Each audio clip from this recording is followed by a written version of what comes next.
5, 4, 3, 2, and 1. We give you the real, like you popping a red pill. Ain't no time for acting, it's like camera action. Real life is the script, real talk is what it is. Enlighten your success, swing back at it again. Until you can't filter it, it's raw, uncut, no taste. What's going on, people? This is your boy, DJ Talented in the building. Hey. Yes, and this is another show of The Real, The Raw, and the motherfucking rugged. You dig? Woo! When we get it all out, we get the week out, we get all up. Make sure we all cute. Gotta look cute over there. Yeah. And we got a special guest in the house. Let's give us some applause. Woo! We have Miss T Mama in the building. Hey guys. I'm so excited to be here. How you doing? I'm good. Good. How's your week been? Busy. Well, that's a good busy thing. and a good busy. That's a real good thing. Yeah, real good thing. So, Miss Entertainment, what we got going on this week? We got a lot of stuff, but we're gonna we starting off without our drink because somebody forgot to get the drink again. Hold on. Don't say. Don't blame me. I'm watching Marital. Is this what I look like with me and my husband? Yes. That's probably somebody forgot to get the drink we again. We always get blamed for everything. 2 weeks in a row. No, as soon as you accept it. Look, I was going to go get the drink, but she said it was too late. It was too late. Sometimes it's just meant to be. So you can't say I forgot it. I had to remind you, hey. And then when I started looking at the time, well, hell, it's too late now anyway. So forget it. I guess we just. Maybe it's like the universe telling you, you know what? We want it real rugged today. That's why we need that drink. Without drink. Right. Get that drink in you. It's going to come out all the way rugged. Yeah, you're going to have more rugged than real. Use one of our acting strategies and just imagine yourself with drinks, and the mind does powerful things. Oh, okay, I could do that. Yeah, you want to go ahead on and well, you know what I'm drinking? got some power. We should have brought like drink canisters or something and just made it look like, because there is a drink. After a while, you forget. There's a couple of drinks that's blue. So that's why I got some blue motherfucker in here. Okay, yeah, we're gonna imagine. Have you ever like been around people and like whatever, like whether it's a good energy or bad energy, you kind of feel it, like you're in that energy too. Like you feel like if they're upset, if you're around an upset energy, you also feel upset. Yeah, I feel like that's the same. That's when I get on from around because I don't want all that negative vibes. Right. And that's why if I have to act, of course, when you're acting, you don't you can't have real alcohol. You know, you have to really be in the job to be completely sober. Mm-hmm. But you have to pretend like you're drunk. And so you can't just pretend, you have to mentally be drunk. Right. And so we kind of use that one of those strategies to get us in that vibe, but we're questioning, are we drunk or are we not? So I literally do. There's been times when I've not felt like drinking and people would be like, come on, Teresa, drink. I'll be like, trust me, I will be drunk with y'all, with your energy. Everybody's on the table. I'll be like, all right. And then I don't know who's sober and who's not. So that's the way I do it. So then when it needs to be sober, you snap right out of it. Right, exactly. All right. You know? That's a good thing. Yeah. Right. I need a drink. That's That's true. Right. Nothing really can get you drunk like a drink. So after this, we're going to get the for real. No play. You ready to hit these hot topics? Mm-hmm. Yes, let's go with the hot topics. All right, here we go.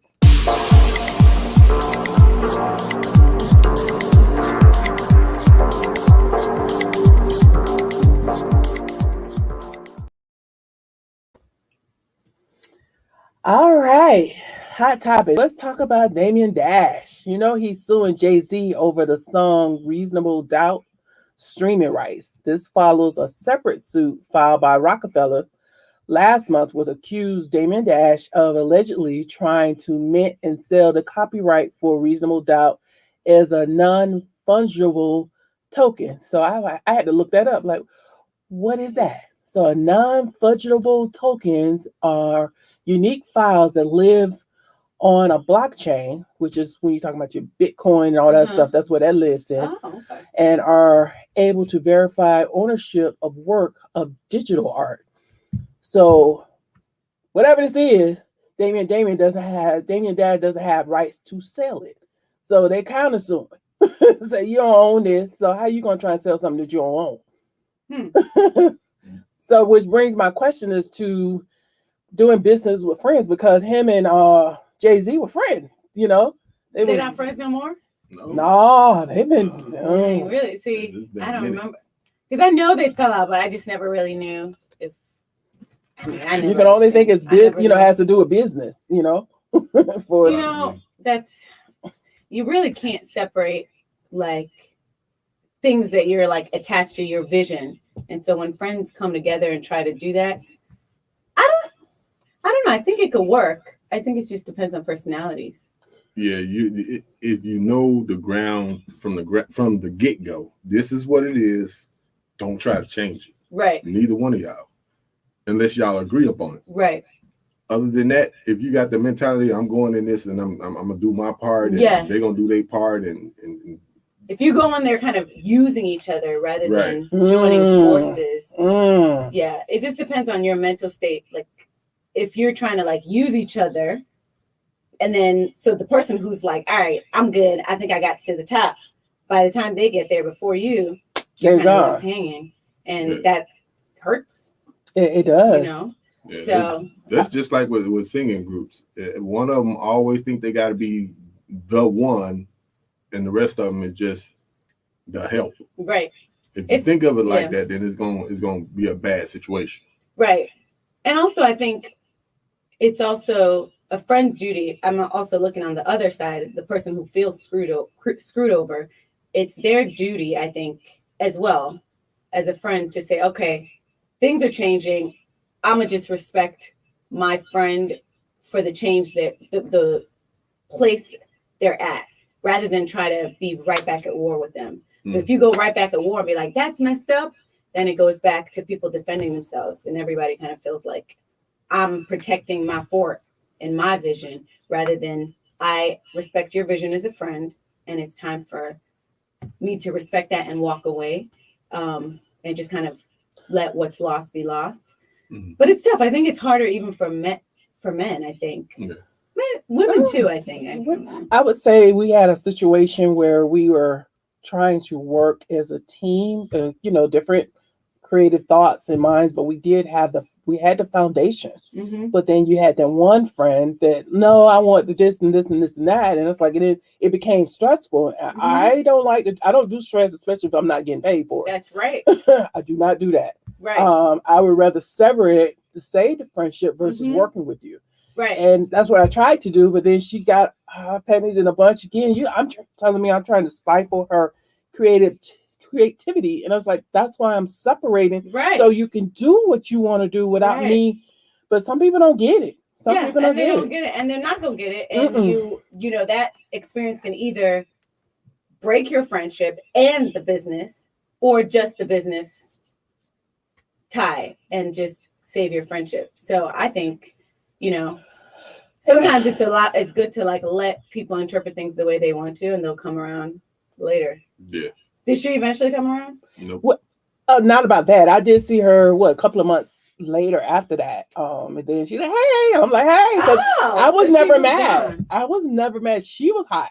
So you know what? Sometimes people do things that they don't realize are stupid at that present moment. You might see that it's stupid and say, "I'm not fighting. I'm out." Yeah, But, I'm not doing so all that. that was you that was like, psh. But the other person's like so sure that they were right at that time until time passes and they're like, ooh. Well, She'll let's never move on. apologize. I ain't gonna say. Yeah, that. they're not gonna. No, Mhm. they never do. People don't apologize. No. Yeah, people, because they look at it like they're admitting that they're the bad person when they might not. They're not the bad person. They just that moment they were wrong at that particular moment. It doesn't mean they're wrong with everything, but it's scary for people to apologize. Yeah, it was because like I said, I was like, hey, this is going in a direction that it doesn't make me feel comfortable, Yeah. especially when I do like you as a friend. Yeah. We cool. So I'd rather just you do your thing, we do ours, and keep it moving, so we still can be cool. Right, but it didn't work out. She got all upset and blah blah blah. So, girl, okay. But like, are y'all friends again now that she? Or you're waiting for an apology? I'm not waiting on. I'm not going to know. I'll be dead gone. But I mean, we cool because when I saw her, because I'm like, okay, what is she gonna be like? But she embraced me. Cool. Yeah, so I was like, because I was cool in the first place. Forget that they did. It's like like a drunken night, and you're like, oh, that wasn't me. No, she tried to make a joke. I was like, girl, last time we talked, you was last like, girl, that is me. I was like, you trust me. Oh, she said you. Yeah, I was like, nobody. She said, my bad. No, she said last time we talked, I was upset. She's like, I was upset. I said, I wasn't upset, honey. I was like, I was like, you're not special. Everybody get it the same way. I do not discriminate when everybody. I do try and make a conscious effort to. I know some people are sensitive. I try and you don't get the whole me. You still get my point, but without getting the true rugged side. Right. Some people can't handle the rugged side. They can't handle, and I wasn't like that. It's not time for them to hear it. They gonna hear it eventually. I wasn't even like that. They gonna hear it with your actions. She was like, Rob. I was like, okay, let me talk. And then I was like, this is how I'm feeling. I'm talking like I'm talking to you. I was talking to her, but she just, and it's like, I wasn't mad at all. And I'm still not mad. I just want you to be able to do what you want to do. Yeah. Some people see a different world than you. Yeah, she's definitely saw that situation totally different, and I'm not going to go back and argue about that or even discuss it. I just let her have you be like, look, cut my losses. yeah. If you think I was the one mad, okay, whatever. I'm gonna let you have that one, right? And keep it. I'm good. Yeah, if you know the reality is that you weren't mad, so if she wants to act like you were mad, then I get it. Now let me ask you this though: what if you're in a group of situation and you see? It's just a stepping stone for others. So you already know if this thing go this way, then you're gonna be left over here. Yeah. So you already know this going into the game. How did that make you feel? I think I look at that for me as a kind of inner growth opportunity for me to say, okay, where do I go from here? If I can avoid that situation, I will. If I have no choice and I'm like, all right, I'm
Are we getting echo? Do we hear anything? Let's see. There's a little echo, but it's. So turn your volume on. Let me volume. If you All right, my volume's down. Wait, it's still. Oh, you know what? Can I try my AirPods and maybe if it's connected to my AirPods? Yeah, that should work. Yeah. Just working out a couple kinks there, people. Yeah. Working out a couple kinks there. That's what makes life interesting, right? Yes, especially when you can keep moving. Yeah. But yeah, so just while you get on your earpod pods, I just think sometimes working with friends can be challenging, and like you said, it kind of DJ talented. If you know the foundation's going in, then it definitely helps. But if you see stuff, then you Well, make see, adjustments. I think it like this. If I already know that this person gonna scapegoat this way, if I can get anything out of that situation, then I'll probably do it. Yeah. But if I can't get nothing out of that situation, I'm gonna skeet myself out this way while they're going that way. So, it is what it is. A lot of people, they do use the friendship thing, or they use who they know to get to the next step in their life, or what they can get from another person to get to the next step in their life, and that's just human. Human, not everybody that subscribes to that mess. I ain't gonna say everybody, but but like sometimes you're a certain kind of person in certain situations that you never expected, and some people don't know that they're that kind of person in those situations until they get to that situation. Until it gets to that situation, and it's an embarrassing feeling for them, and they don't want to be seen, and they feel seen, and you see them, and you're like, and they're just like now in defense mode of like wanting to trigger you, so that you can flip out, and they can be like, you see, it's all of us flipping out, and you'd be like, nah, you did that, it wasn't me. So see, I don't have time for all that. Exactly. Either you gonna ride with me, or you gonna get out at your stop. That's what it is.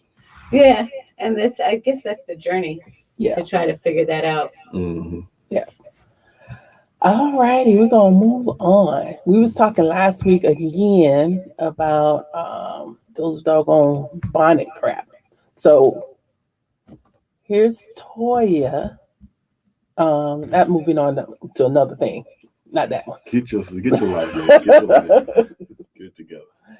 Moving on to another I didn't even topic. know that bonnet was like a thing. Like I know it's a thing, but I'm like, I don't think I noticed anyone wearing bonnets outside. And if I did, I probably just ignored it. So I think this is so fascinating that people are bothered by this. I think it's crazy because sometimes some women look like crap with them things on. Come outside, look like you just rolled out the bed, put your shoes on, and went outside. That's nasty. It looks nasty. Your breath smell nasty, and all the rest of that is nasty. But some of them are trying to put it into like a fashion statement now. And that's what Toya, I guess Toya, that's Lil Wayne's ex-wife. And I guess because they from neck down, they got it. But that doggone that bonnet thing, I get, maybe it's a generational too, because growing up as a kid, my mom is like, you don't go outside like that. You go out and you look a certain way when you go outside.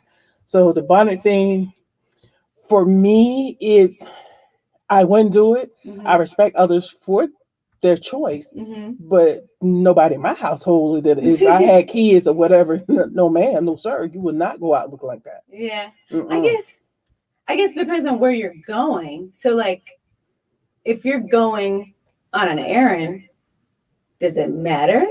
And sometimes, especially as Black women, sometimes we don't feel like doing anything to our hair, and we just want to put some silk and healthy on our hair and then just go out. So we'll be snatched in every other place, and we'll just go out with the bonnet. Like, what's the difference between a bonnet and a head wrap? That's or like a head tie, like an African. Because that's how it started. We put hair pieces on our hair to cover. So you're right. Difference? I thought about that because I have my my hair scarf. Yeah. That I had to, it's like I'm just running into the building. Yeah. So what's the difference between that and a bonnet? I don't know. It just looked better than a bonnet. Yeah, right. Or like ripped jeans, right? There was a time when people were like, the only people with ripped jeans were like poor, dirty people who just didn't have new jeans, and they just kept their ripped jeans. But then after a while, it became a fashion statement that they purposely made it. So, this was forever ago, I'm sure. But what if that's how the bonnet is, like, where it's like it used to be just a bed item, and then it turns into like a real fashion item? Not my style, but what if? That's probably how it started. Some celebrity came outside with their bonnet on, and then other people, that inspired with no celebrity. because they always come in and want to make sure that started with the folks that ain't got no money. Mm. And Yeah, it has started went, the way everything starts. and then it has trickled off into everything else. That did not start with no star. You know how like Black people make like something good out of tragedy. So like chitlins, it's like Yes. disgusting. It looks. It's like when I found out what it was. I mean, I've never seen it, but I remember hearing people say, "Oh, I love me some chitlins," and I'm like, "Hey," but I have no idea. Had no idea until I found out, and I was like, "Oh," but hearing the story of that and pig's feet, that it was once like something terrible, like the scum of the animal left to the Black people to eat, and they made it into a delicacy.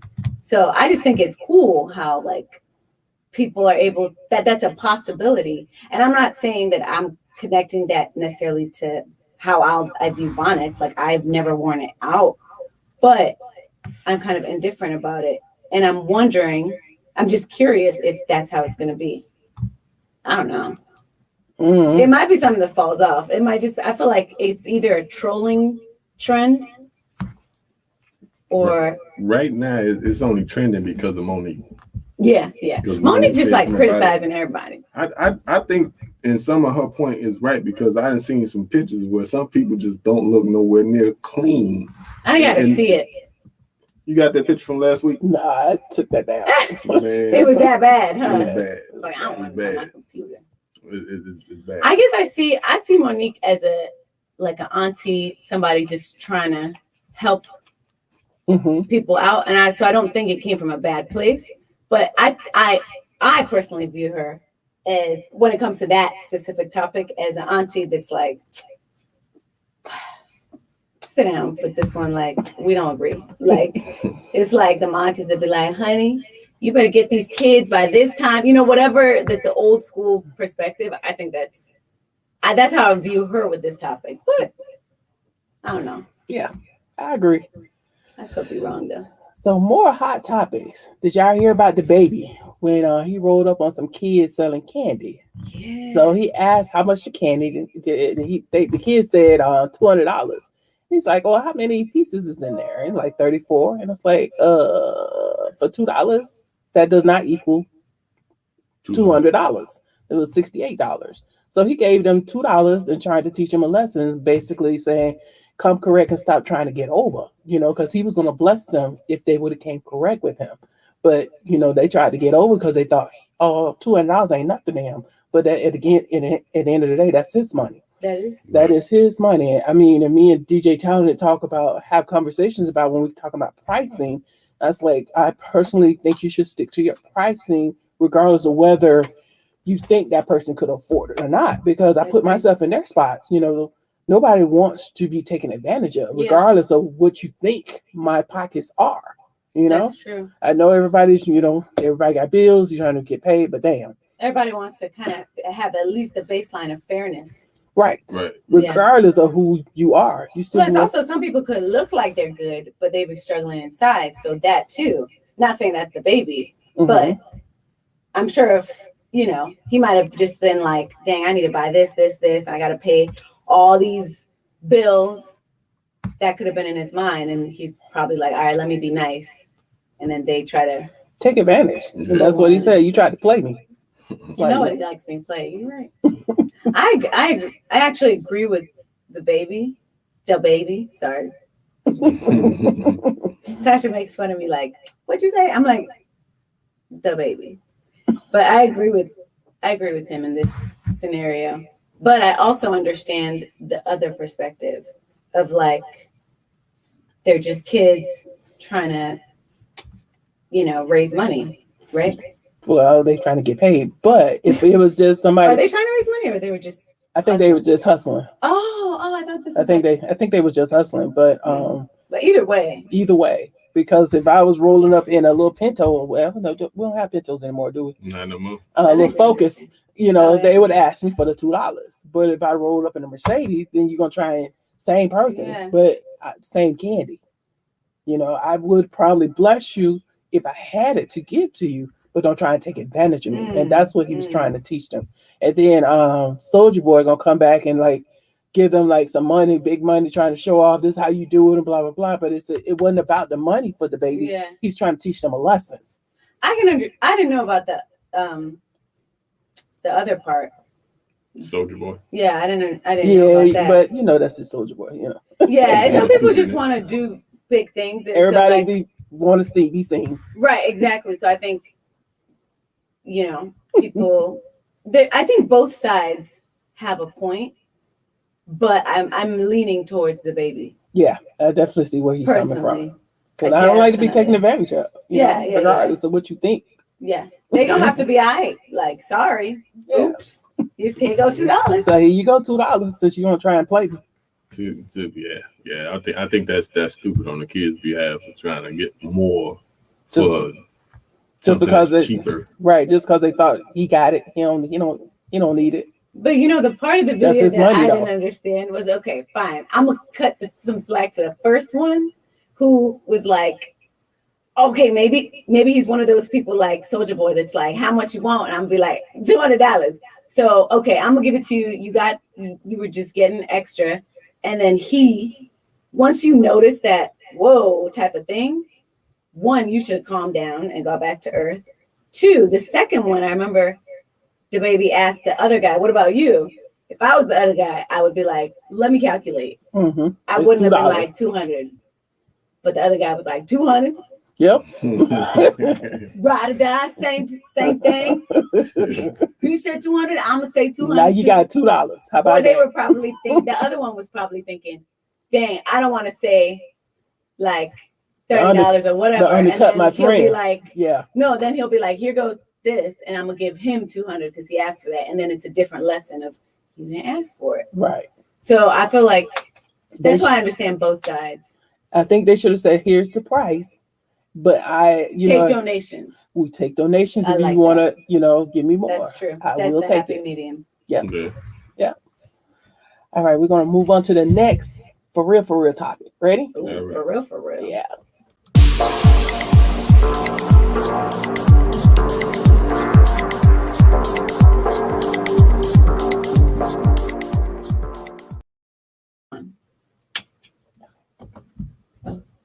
There we go. Should I put on my laptop instead? No, do you do this? Sure. Yeah. We'll figure it out. So we're talking to our special guest, Miss Teresa Mama. Now, you're in the entertainment field, but before we get to your amazing work that you've done, let's talk about you being a doctor. Yeah. Audiologist. Yes. So when I read about that, I immediately thought about that Asian actor, like from Hangover. Yeah. So it's like, tell me about your medical journey. What made you start with being a doctor first? Well, I came from a Nigerian family, especially like in the 80s and 90s.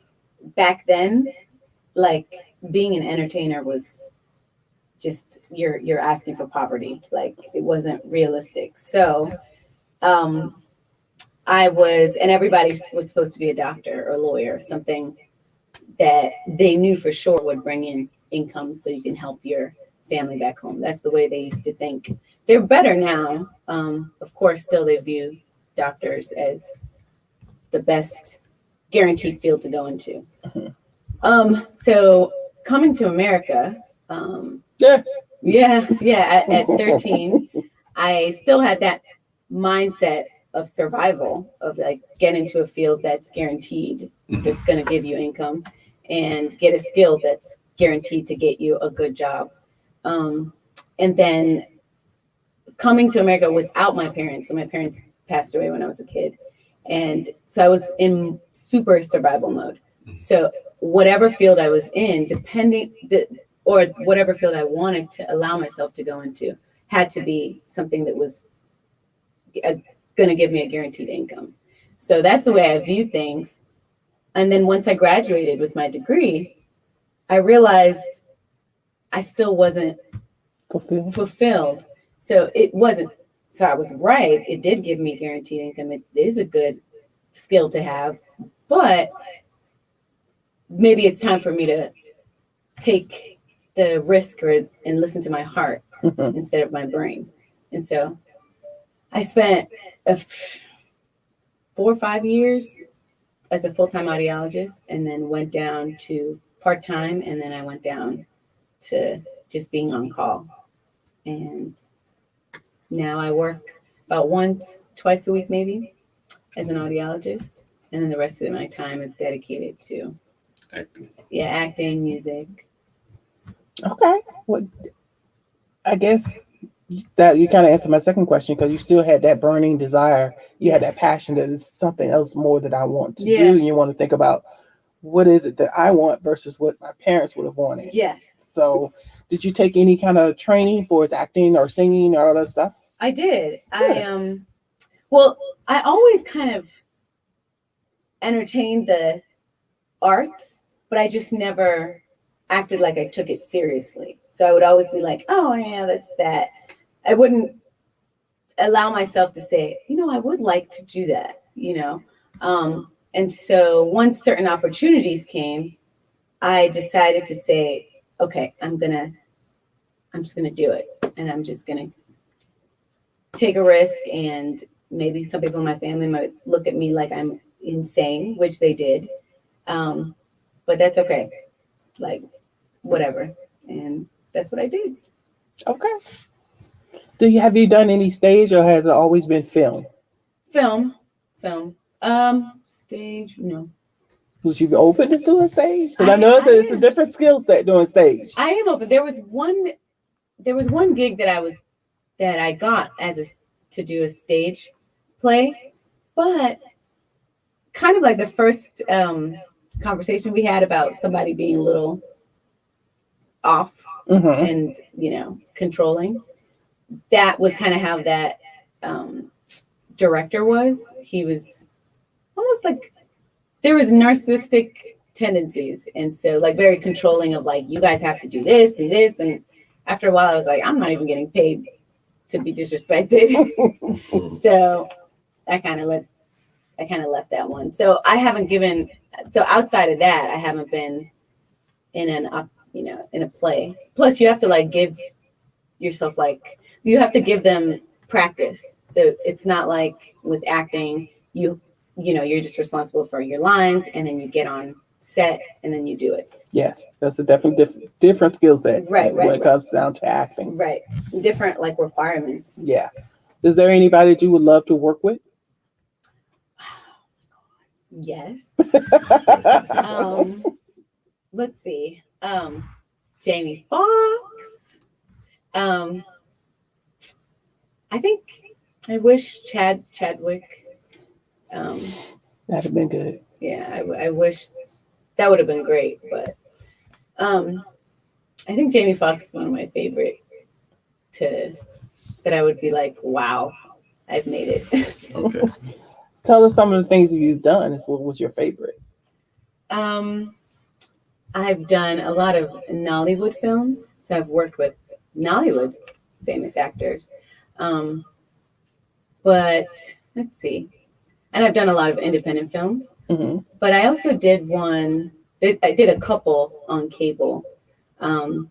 One of them was For My Man and Fatal Attraction. Mm-hmm. So I really had fun with those. They shot it in Knoxville, Tennessee. And, you're playing a real character, something that really happened in history. So it's one of my favorite genres is they're true stories. Like I love, so those are the closest to true stories that I've acted in. So even though it was kind of sad, I still enjoyed that. Okay. Yeah. So which one would be your favorite? Out of those? Yeah. Let's see. There was one that I played a girl named Haley. She was a friend of the killer who accidentally, so she was a friend of the killer and the victim, but she was kind of that mystery person that everybody was she never told the truth until the very end, but she was kind of there the whole time, and the cops were like, what's up with this girl? There's something more. Yeah, she was one holding her friend until she died. And I So she wasn't necessarily the bad guy or the good guy or the victim, but she had just a very unique perspective. So I really liked that. And I was pregnant when I shot that. So That's right. that was very I was pregnant when I shot both of them, but that was a very interesting experience to, be in character. And I was supposed to play like an 18-year-old and I was pregnant, but of course I hit it. So you recently had a baby boy. Yeah. Congratulations. Yeah. So how's motherhood? How do you feel? I love it. I thought I wouldn't, but I love him. It's like a different emotion and a different kind of connection that compared to anything I've ever had. And it was something I feared. So I thought I didn't want kids because I lost my parents when I was a kid. And I just was like, I don't want to bring somebody to the world that I'll love so much again. Well, not again, but to have somebody you love. And I'm really glad to know I was wrong in my fears. So how many kids do you have?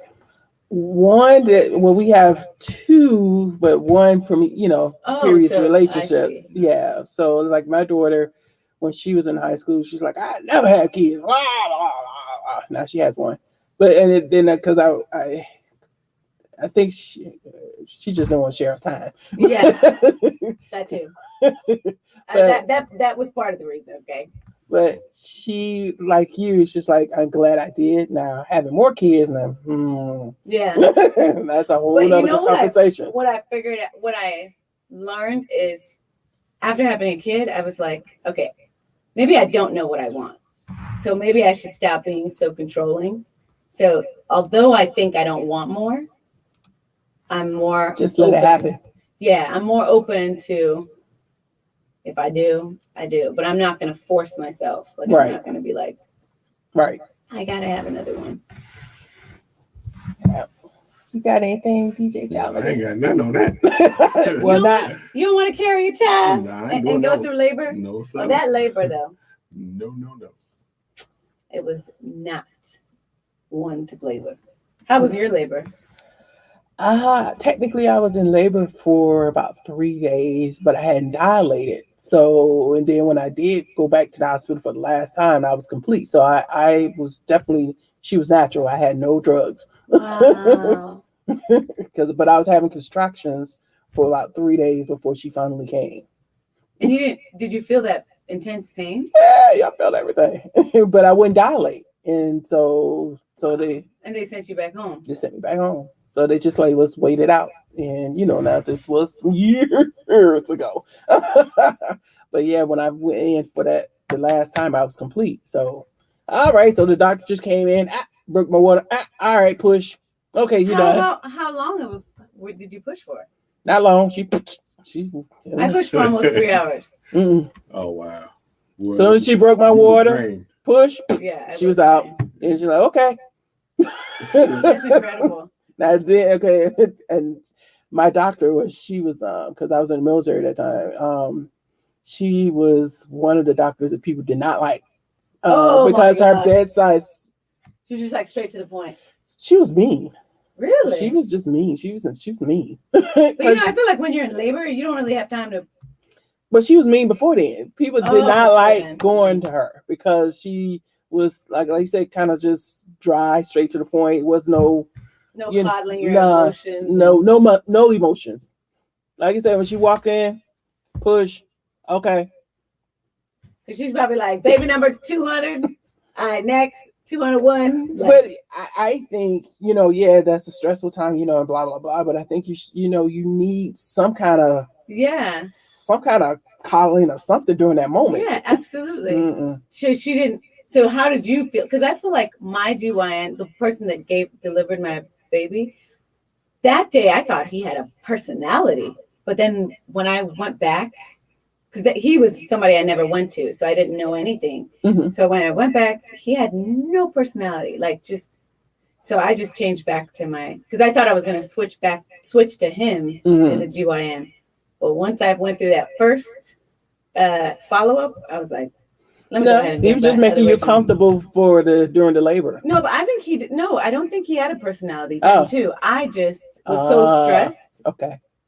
And it was also middle of COVID. Yeah. So there was so much going on that I didn't notice that he was just kind of like dry. Yeah, not helpful. The pain was too much for me to notice that he was dry. Yeah. So I don't know. It's interesting. I wonder how it would have been if I didn't go through that. Like if I just pushed right away, like had your experience, like how much of it would I have noticed in him if I just was like, yeah, you just trying to get that thing out of you. Yeah. You don't care. Like it's an alien.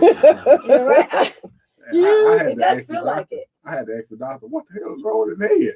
'Cause you know the head come out like a cone. Too. Me too. I said, oh my God, my baby ugly. I don't remember. Well, she had a head full of hair. I was like, finally, little shit, you know. Well, my baby had a head full of hair, but it was a cone. Yeah, I don't remember the cone thing. It's been a minute. They reshaped it. Man, what the hell is wrong with this dude's head? But who you been doing it with? That ain't me. But Daddy, your head. Huh? You got a little conish.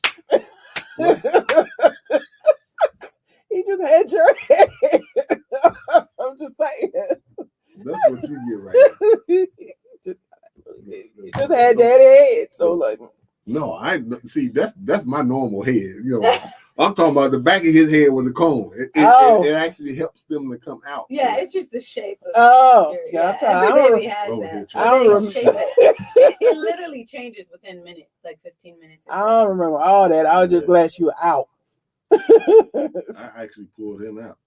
Really? After the doctor pulled the head out, I pulled the shoulders. Oh, how cool! Yep. And you cut that. That is cool. Cut the umbilical cord. I just can't believe a whole human body person coming out of your body like a little alien. It's just God is so in His work. You know, it's just like wow. You just realize you're humbled as a mom. Yes. Like you realize I don't know anything that I thought. Like you're just a different person. Yeah. That's the only one thing I will say that women go through a lot to give birth, and I used to always say, "Oh, it sucks being a woman."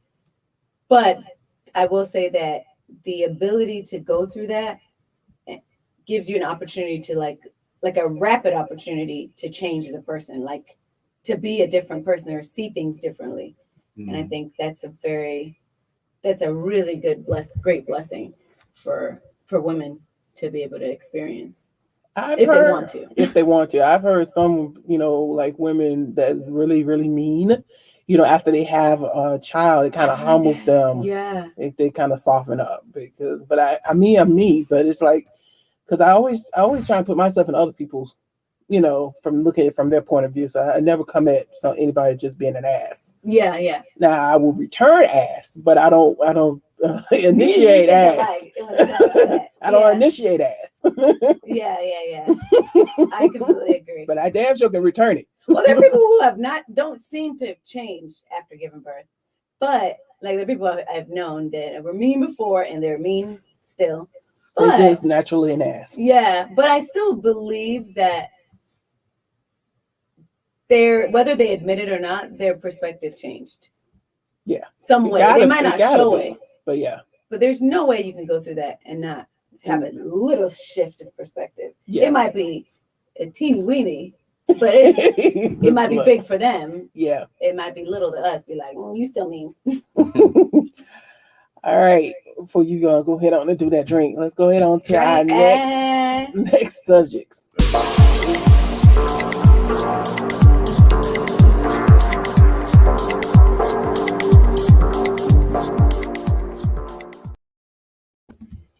All right, going back to something you said, this is actually my What Would You Do? So we recently sat on an interview with this director, right? And his claim to fame is cursing people out, throwing things at people, and just doing the most. Mm-hmm. So my question was, have you ran across any directors like that? And then what did you do? Oh, I mean, yes. but I think it's part of the growth. You know, I have a friend that used to always say, education ain't free. And education, even with like, it's financially sure, but also with your energy, you're going to learn in some way. So if you experience a bad director, you learned a valuable lesson through that, and you're gonna act differently from then on. So I had that example I gave earlier, the director that he was young. I think his mentor was a narcissist, one of those like rude people. And I think that he thought that's how directors are supposed to act. So I think he played a role in that way, and he was very protective of his baby, his vision. And as an actor, unless I'm with you in creating the art, you know, the script, I usually try to respect your vision, even though I might not understand it completely. I try to respect it. But I think some directors, and I actually know most likely all directors don't know exactly what they want in an actor or an actress. That's why they hope that you can bring in your artistic flow. So it's the job of an actor to say, okay, I see this character like this. How do you think I should do it? Like, and then just to give it to them.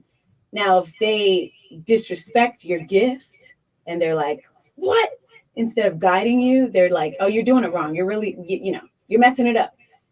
Then I'll just change gears to saying, I'll do exactly what you say, like to a T, which cuts off my creativity and what I have to offer. But maybe you don't want that. Maybe you just want somebody who's a robot. And so I might be like, all right, let me just cut my losses and I'll just give you exactly what you want and be out. And that's how I usually do it.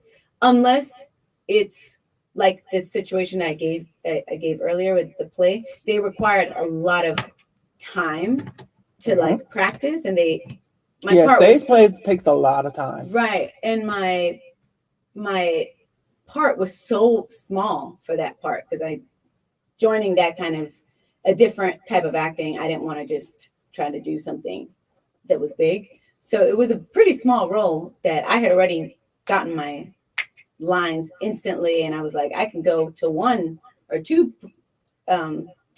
stage rehearsals, but I'm not going every week and answering yes sir to a group chat, like whenever you call, I'm not going to be like, beckoning and bowing down. So I think, and he also incorporated music in it, but he had like some expectations that that just was impossible to reach. So he was a rapper, but he had some songs that he wanted me to sing, but didn't give me the correct song. He wanted me to figure out what he was singing. He was off key. It's like, imagine singing like ABC, and then the person is singing ABC. Like, it's just off. So I'm like, do you want me to make up the song? I don't want to insult you. So it was very strange. So I wasn't able to meet his expectations. So I just respectfully, stepped away. So it wasn't I would have completed it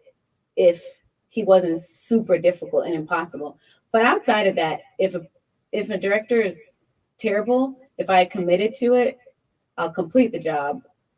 Whether I'm disrespected or not, I'll just complete it to the most, that you can do. Yeah, to the best of my ability given the situation, and cut my losses and don't work with him anymore. Yeah.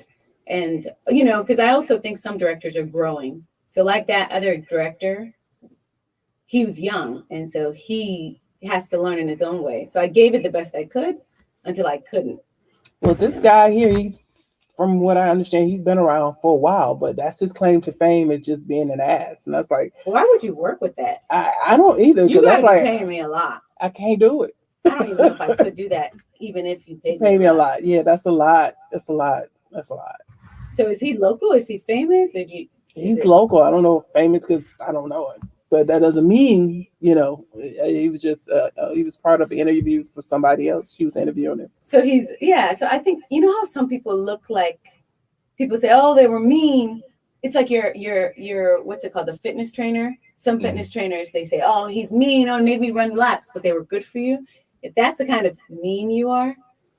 No, he was bragging about throwing stuff at people. And, throwing? Oh, you're not about to throw stuff at me. That's no way. No. That would. He was bragging about it. It just seemed like it came off as he was bragging about that. That's like, it's like if anybody threw stuff back, they know better. It's like, oh, okay. Oh no, if you throw something at me, I will walk out. Like that would be this is not working out. No, me. You throw it at me, guess what? Something come flying right back at you. Coming back. Yeah. Damn who you is. I'm curious, does anybody get stuff flying back? Like, no, he's always throwing stuff and nobody's throwing stuff back. That's what he said. He said they know that they know better. I said, okay, I guess you ain't ran across the right one. Yeah, he don't run across the right one. Because I will be that one. Because yeah, it will happen eventually. Oh, because we grow. Because all we got to do is just say, okay, you're not working out, you're fired or whatever. But you don't have to go through all them antics. Yeah. Even if you want to fire somebody, you can respectfully fire them. Yeah. You don't have to like. I didn't agree with that. I was like, oh, okay. And I've seen some directors like like a friend of mine, I think she's she's a mentor for me as far as directing. And she's like, she has this total opposite approach, making us feel like everybody has an input, and blah, blah, blah. But at the end of the day, she is the director and I need you to go this way because she's an actor too. Yeah. So she knows it from both sides. Right. So I appreciate directors that keep it real. Like, honestly, even if you're the kind of director that's like, this is my vision, I really don't want you to give input. If that's really what you feel, you might not be proud that you feel that at that moment. You might just be like, I got this itch to make this look just like this. So if I want you to wear red hair, I need you to wear red hair, period. I don't need you to modify or whatever it is. Something that's other people might be like, I don't think it's important. I know it might not be important, but I need it to look and be just like this. I respect that so much. And just as much as if someone's like, I would like your input and I like, and acknowledges that the actor gave an input. Because I've had directors, like, I'll give an input and they'll be like, as in I'll show that in my character. That's completely different from what's written down. But like, I think matches the script a lot better, like the big picture, because that's the job of an actor too. Make sure that the big picture, the character matches the big picture. And sometimes, like, I've had directors be like, I got an idea. I want you to do this. And it'll be exactly what I did. And so it wouldn't be acknowledging the fact that, oh, I love what you did with that character. It would be like, no, I did this. Yeah, and I told like, you. Let's say you come in, let's say my character has straight hair and you come in with the natural hair and being like, oh, this is going to look the part. But you're not bragging about it. You're not like, I did something. You're just like, you come as character, you do your job. And then the director's like, all right, Teresa, I need you to make sure that you never wear straight hair. You should always do you wear your hair straight? You'd be like, sometimes. Well, I want it natural all the time because that's what the character is. And you just be like, okay. Okay, thanks, Captain Obvious. I hope you're actually spending time doing other stuff. But that's, I think, just something little. I don't think that's a big deal. But I do appreciate the directors that just keep it as real as possible. Right. Yeah, as long as you can talk to me like we got some doggone sense, and we're grown. Yeah. I can follow whatever you need, but just once it goes left, it's like I'm not listening to you now. Now I'm like, okay, now I'm just gonna be a robot. Now I'm ready to respond, and so I'm not listening to because you have already took it to another level. That was a good thing you said. Now I'm just ready to respond. I'm not listening. That's when you know things go left. That's true. Yeah, I'm ready to respond and get mine off. You got anything else, or we're gonna move on? We're gonna move on then. All right, let's move it on then.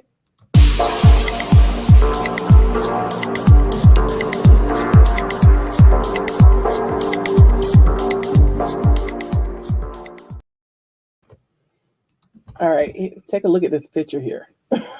We all quit. So, sorry for the inconvenience. That's amazing. They win the lottery? No.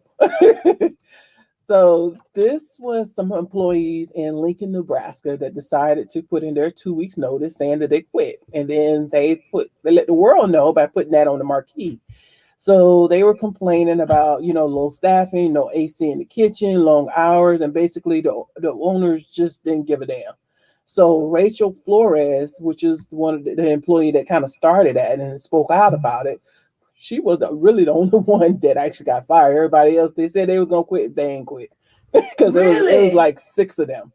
So she was the only one that really lost her job or left. So they all didn't. They just put their notice. They didn't follow through. So she was the only. That sucks. It did suck because that sucks. And they probably ended up getting what they asked for, like what she was asking for in the first place. But she was the one that sacrificed. Hey, this is not right. Let's do this. This like y'all the people behind you. And then when you get something happen, it's like I don't know. Yeah, that was all her. Shit hit the fan. that was all her. Setup. They said they were trying to get her out of there or something. You think? I feel like people just realized. People think, I'm strong, and then they get there, they be like, maybe not. Maybe I think it was that. I think it was like, when they did that to her, it's like, well, you know what? Maybe I ain't ready to go after all. Yeah, the bills started piling up. They didn't get another job. They're like, let me right now it's an opportunity right now for anybody to get a job damn near anywhere. So they shouldn't have been worried about their job to go to somewhere else. Some people just ain't ready. Some people ain't ready, but I thought that was funny for them to put it on the marquee like that. That's funny. So she's the one that probably put it up. It was all of them because she couldn't do that by herself. But she was an employee, and they kind of she got a promotion up to general manager within a couple of months. That's how bad people were, leaving. And that's how good she was too, probably. That too, but people were leaving. So she probably was like the next one in line. And she's like, this is not right. She was looking out for employees. And then she was the one that got messed up. Sacrificed. Yeah. I hope she got another job. I hope so too. But I mean, I understand why she did it, but hopefully she's not like scarred. Yeah. Because I ain't doing that for none of y'all no more. It's all about me. Because that's what can really come out of that. And that's really what you should do. You should do what's best for you. And then those who want to come with you can come, but you should do what's best for you. I got a cousin that's like, that's wrong. We, and blah, blah, blah. He always wants to stick up for the person that's not saying anything. But I say, but when you do that, your ass is the one that's out there on that limb. And they're too scared. Yeah. So they might appreciate you at that moment. But when it hits the fan, they're going to still be that quiet person. They're never going to change. You think they're going to overnight be like, you know what, he stood up for me? They'll probably even feel more guilty for not standing up on you. So you're not standing up for you. So you're not really doing them a service. Mm-hmm. But I used to be like your cousin. Like I used to try to stick up for people. And I always got screwed over. Unless it's like somebody like a child or somebody old, elderly or whatever. If I do that, I will cut if I do stick up for somebody and I either get screwed over or not get thanked, I will at least do it for the purpose of just doing it. Like I won't do it. Like if my goal was to quit anyway or be fired, like I didn't care if I was being fired, I wouldn't care if I was that lady. And if that was her goal, whatever. But if her goal was, all right, guys, we all quit together, so we don't, let's just do it together. And then she got screwed over, that sucks. But if her expectation was not. I think just reading from the articles, she was just, hey, what they doing to us is wrong. And she was trying to, hey, let's do this and blah, blah, blah. But she didn't have nobody to back her. That's how I read. That's like, and if that's the case, but my thing is, if I do that, I know that I will have to just know already. It's kind of like the first thing we talked about, like when you can predict that you're going to get the short end of the stick. I have prepare to know. for it. Yeah, I have to know it. And if I'm cool with that, go for it. You might be pleasantly surprised, but if you end up exactly where you thought, you didn't do it for. You already knew what was coming. Yeah. And you don't do it for that reason to get them to, you don't depend on them. You do it for your own inner growth. Like he was saying, you get some out of it too while you're on that road. Exactly. Get something out of it. Yeah. Yeah. Cool. All righty. Ready? Yes, I is. All right. Let's do it. All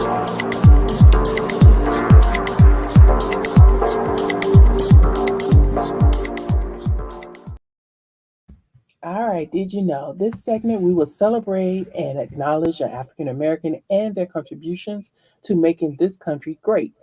February is Black History Month, but we celebrate Black history on this show every week. So today we celebrate American, African American. He's been in theater, film, and television. The actor's name is Charlie Robinson. He is best. Yay. Thank you, thank you, thank you. I'm sure he's at. He is best known for his role in the NBC sitcom Night Court.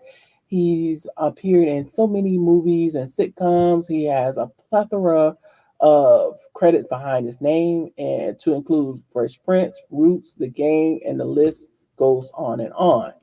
I would say the one movie that sticks out mostly for me is his role in Set It Off. Remember, when Jada character Frankie needed some money, and she went to the old guy. You know, he was the nasty old guy that exchanged the money for sex. At the very beginning, when she needed some money for her brother, To go I to think I school. saw Yeah. that movie. you didn't see that movie? Blasphemy! What? Your black card I know, is on yeah. suspension. I'm so embarrassed. That's one of the iconic movies. Yeah, that's one of Queen Latifah's dopest movies. Yeah. Yeah, I need to watch it. Yeah. So he passed away earlier this week. I So know. Charlie Robinson, we salute you for your contributions to making this country great. So rest in peace, rest in heaven, rest in all of that. Paradise. Yes. That's it. Paradise. All righty. Hold on. I guess I gotta go find it. I always gotta go find Look at this lady. She got one thing to do. There we go. Ready? There we go.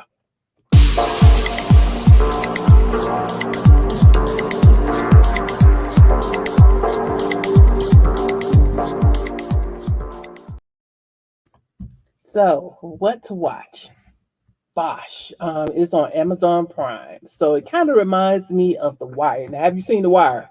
I've heard of it. I don't think I've seen it though. I know. Oh my God! She No ain't black watching card. nothing. She don't watch no things on TV. You Is it? got I know. you got to see The Wire. It's so good. I know everybody talks about it.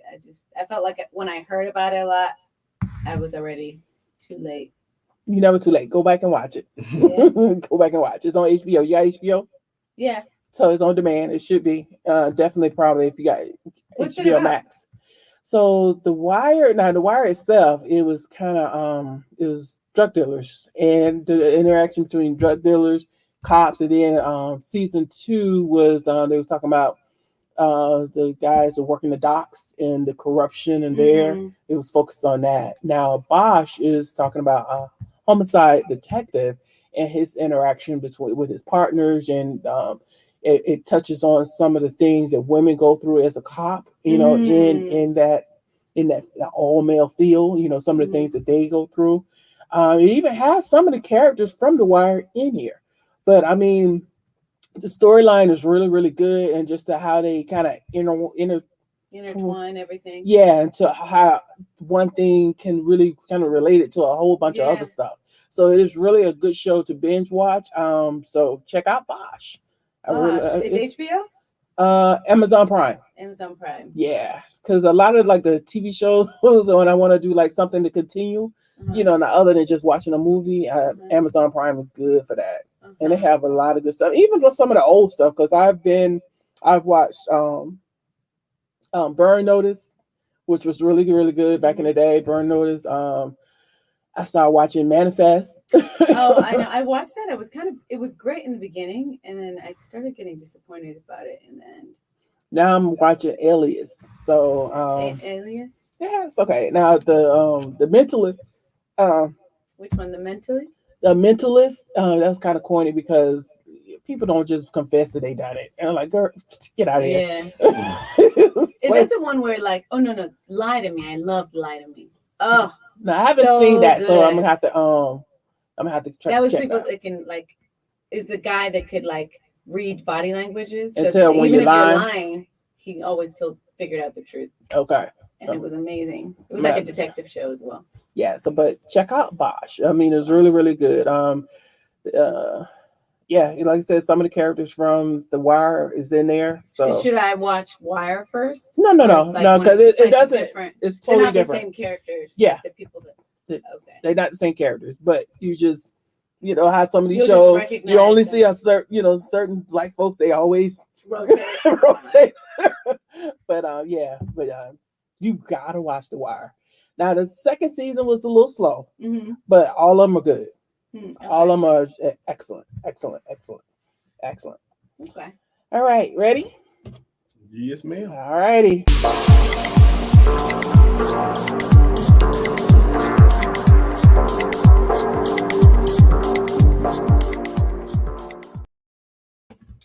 All right, remembering Marcel Theo Hall, also known as Biz Markie, which was an American rapper, singer, DJ, record producer, actor, comedian, and writer.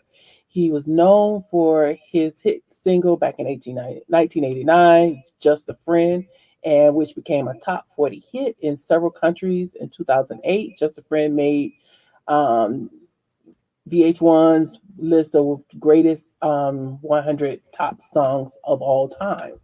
So Biz Markie's career spanned over 35 years. He passed away yesterday at the age of 57, leaving behind a wife, kids, a host of family and friends.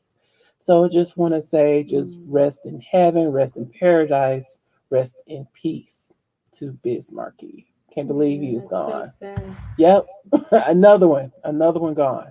Oh, baby, you. Yep. You got what I need. But you say he just a friend. You say he's just a friend. Oh, baby, you. At least she heard that one. Yeah, she caught up on that. Yeah, she caught up on that one. So we're going to go with our last segment of the show. Ready? Mm-hmm.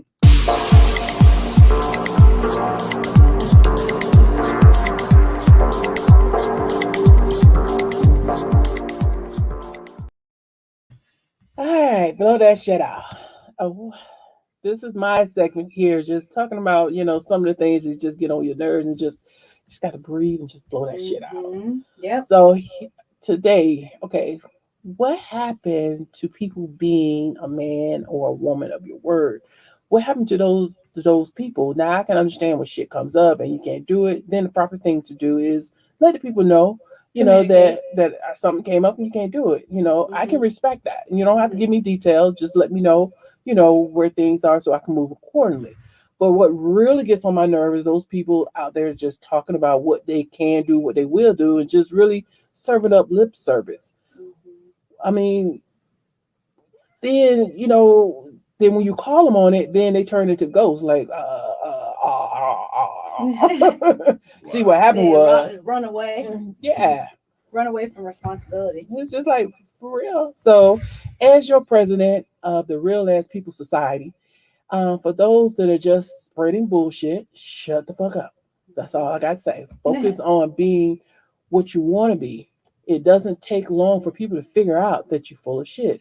So just stop talking shit and start talking truth. Just get it together. Get it together. So God bless you and these United States of America.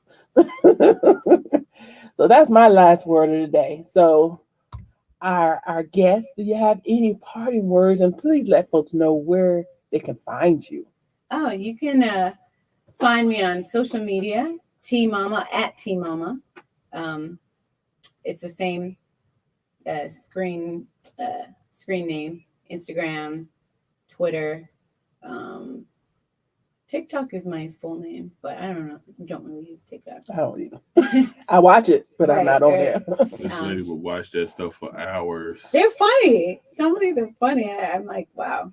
I used to have Musical.ly, and I think I internally was protesting TikTok because I had a bunch of stuff, and once it transferred to TikTok, they just threw it all out, and I was like, oh, I felt like I had to start again, and I was upset. But so that's one thing we didn't touch on, because you like that triple threat. So like, she's beautiful, she can act, and she can sing. So what's going on with the singing? Anything you're releasing? Anything? What are you doing with that? I'm taking my time with music. So I have some music in the works. Good. But I'm not pressuring myself to release it at a certain time. I don't know if that's a good thing or a bad thing, but we'll find out. Only time will tell. Yeah. But yeah, so far I'm just taking my time and still creating, and we'll see. It'll be a surprise, I guess, when it comes out. Okay, well, good.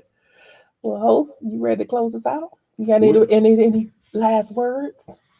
No. What? Watch your mouth. Watch your mouth, woman. What? Hey. What? Cut it off. Cut it off. Because he always like, let me tell y'all, and again. I will say I really love y'all vibe. The vibe, like the husband and wife duo, working together. Girl, sometimes it's a struggle. And the struggle be real. She be having me pull out my hair. And I ain't even got no. When you go into the ocean, aren't there waves, right? Yeah. So that's just what comes with the ocean. So when you go into a marriage, you go through waves. Girl, the struggle be real. Yeah, dude. It be real. Look, right. This how real the struggle is. That's what she get. The struggle be real. This what I get. Hell no. But y'all really cool though. You're really, really cool. Like it's not an easy thing to have that level of trust and vulnerability with anybody, including your spouse. Mm-hmm. And so to be brave enough to do something like this with so much uncertainty, I mean, that's just what creativity is. Yeah. You're giving an extra piece of divinity. I think creativity is divinity. It shows our divinity.